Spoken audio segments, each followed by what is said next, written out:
Hello friends, today we're going to look at ladder stitch, which is also known as slip stitch. This is a handy little stitch to finish off edges that you don't want to be seen, but generally I think it should be avoided because it's a little bit tricky. So this stitch is, for example, when you're making a plushie. When you've filled it with stuffing after turning it the right side out, you've usually got a little gap, and you want that gap to be as small as possible. So we need to do a little bit of preparation before we can sew that gap up. You need to iron those two bits of seam allowance flat.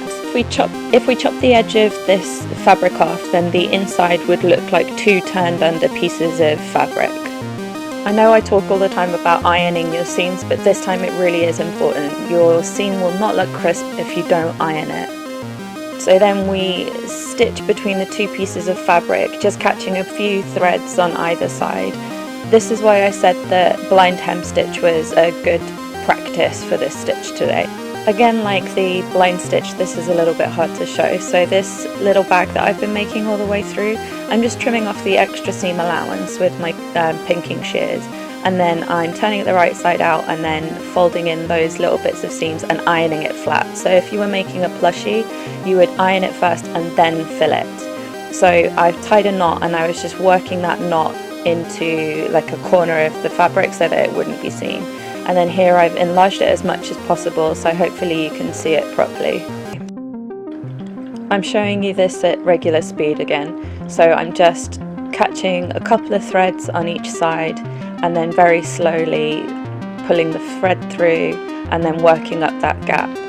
You shouldn't really need to ever do very much more than an inch or so of ladder stitch, just because it is such a tricky stitch that it should be avoided at all costs.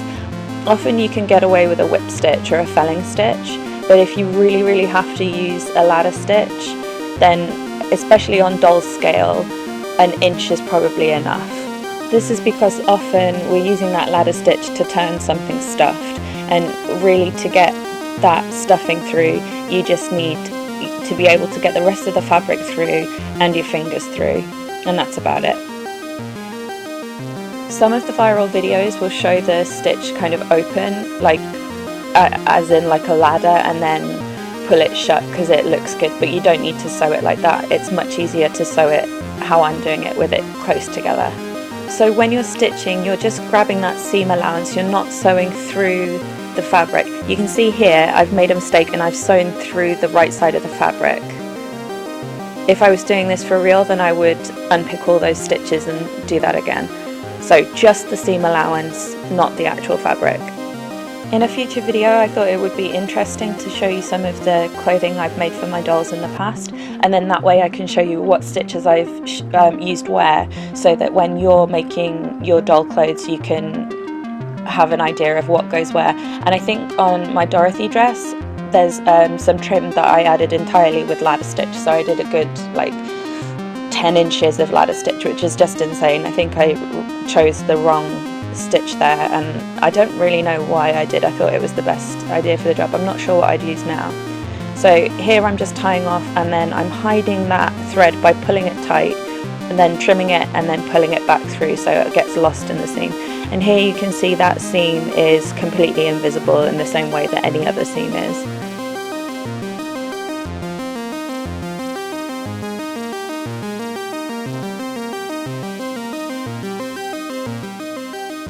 This is a tricky stitch to sew and even trickier to show. Let me know if you want me to do this again with different colours. I can't show it on felt because of the nature of felt's fabric, but I probably could do it with embroidery thread. So let me know in the comments below. Thanks again for watching. Let me know if there's something that you want me to cover, and I'll see you again in the next one. Thanks again. Bye!